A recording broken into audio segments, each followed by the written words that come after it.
Believe what happened between Karl-Anthony Towns and Joel Embiid. They showed up early, they left early too. Jay Williams, let's take a look at this. In the third quarter, Sixers are up 20 points at this point, but just keep your eye on the two big men. Somebody ring the bell. Somebody ring the bell in that building. They do it before each and every game. Ring it now.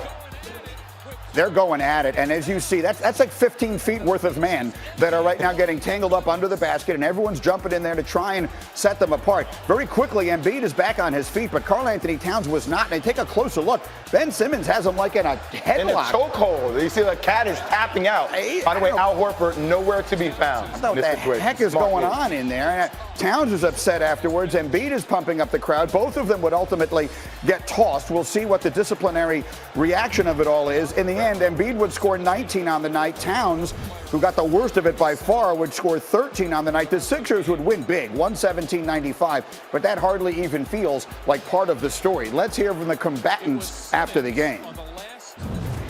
First of all, I ain't no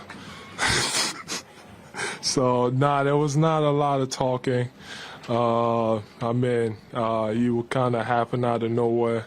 I just did what I had to do. I was just, trying to control myself. It happens. It was a competitive game. It was a competitive game. I'm disappointed we lost. How do you view what happened with you? It was just competitive. It's a competitive game. That's all it was. Are you all disappointed in yourself to get drawn into something like that? It was competitive. Did you take a swing at him, or are you trying to get him in a headlock? This is competitive. It's competitive basketball that was being played. All right, so someone obviously said, just say it was a competitive game. I can tell you that the talk went on late into the night on Instagram with both of them going back and forth with some pretty nasty stuff. But I've got Jay here and I've got Woj in Bristol. Woj, what can you tell us about the way you think the league will react to this fight last night?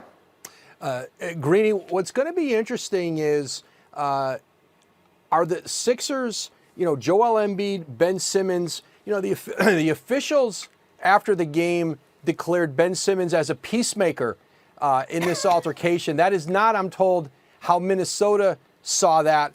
The chokehold he had on Towns when he was laying on the floor, how the league interprets that, evaluates that.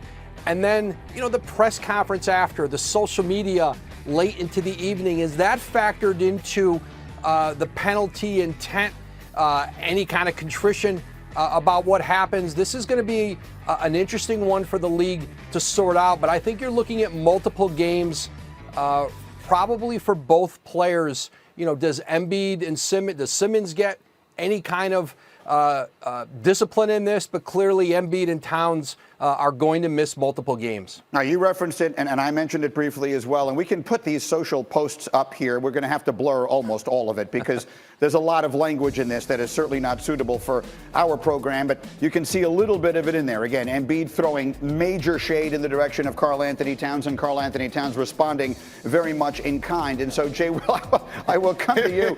I don't mean to laugh, but I mean, my goodness. Jay, what do you make of what we saw last night, again, on the floor and then on into the night? Are you not entertained? Is this not why you are here? All these old heads, everybody's saying, well, you guys are way too friendly. AAU basketball, everybody likes each other. You follow each other. You DM each other. Well, welcome back to real 90s basketball. This is real 90s basketball. Karl-Anthony Towns is a guy that's been putting up MVP numbers in the first 4 or 5 games of the regular season. Joel Embiid likes to incite controversy. He couldn't even keep a serious face at the press conference. This is what Joel Embiid does. This is what the Philadelphia 76ers have to do. They're going to be the next iteration of the bad boys. They win ugly, Greeny. This is how Joel Embiid gets into your head. He set the tone.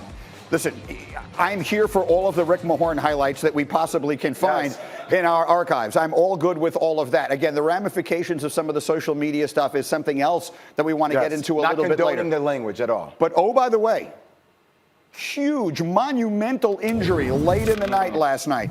I'm not even going to show you highlights of this game in which Golden State got absolutely annihilated at home by Phoenix, because none of that mattered when this happened to Steph Curry. Watch his left wrist. You're going to see Aaron Baines fall on his left hand, left wrist. It is a broken bone in his hand. Warriors general manager Bob Myers told ESPN that Curry will have an MRI and a CAT scan, and from there the team will determine if he needs surgery and what the timetable is going to be. Woj, I turn to you. What can you tell us about Steph's hand?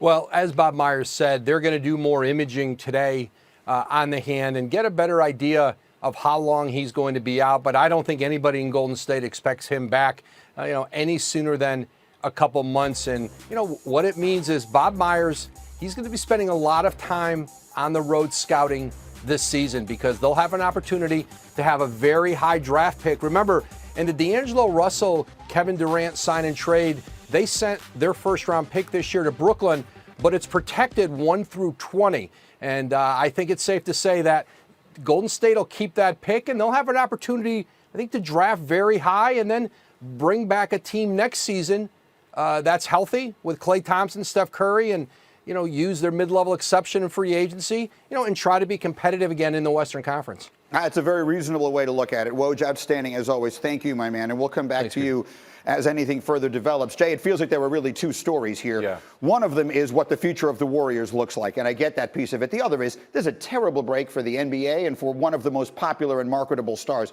Your thoughts on both of those? Well, I feel horrible for Steph. He's the most prolific shooter we've ever seen in the game of basketball. But I will say this as it relates to the Golden State Warriors. People say, I heard a lot of fans last night, well, they should tank.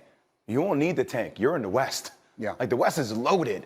And D'Lo's really good. Draymond Green's really good. But I also think this could be a blessing in disguise for the Warriors. And I bring you back to 1997 with the San Antonio Spurs. David Robinson went down after 6 games. He didn't play that year. But then the San Antonio Spurs got the first pick in the draft. They got Tim Duncan. Okay, so remember, like Woj said, it's a top 20 protected pick.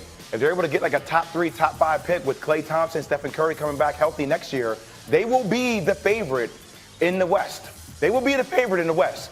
I think people overlook how great this backcourt is with the right pieces around them. I agree with you completely. Everything you just said, I completely agree with. But what cannot be overlooked is that there are still 78 games or whatever it is this season that they're going to have to live through, and it's going to be a long year for those guys in Golden State. You got back to 5 world championships. Yeah. 5. Like, this is going to be a little bit of a down year, but it's going to be a building year for next year. That's why when fans go crazy, I don't understand. Like, it's okay. It's one bad year. I agree with you. And one bad year. Tanking is a relative term. They don't have to tank. This team is definitely not going to be good enough as constituted to make it into the playoffs. All right. Oh, by the way, James Harden scored 59 points in a game yesterday. By the way. We'll get to that a little later because now I have to get to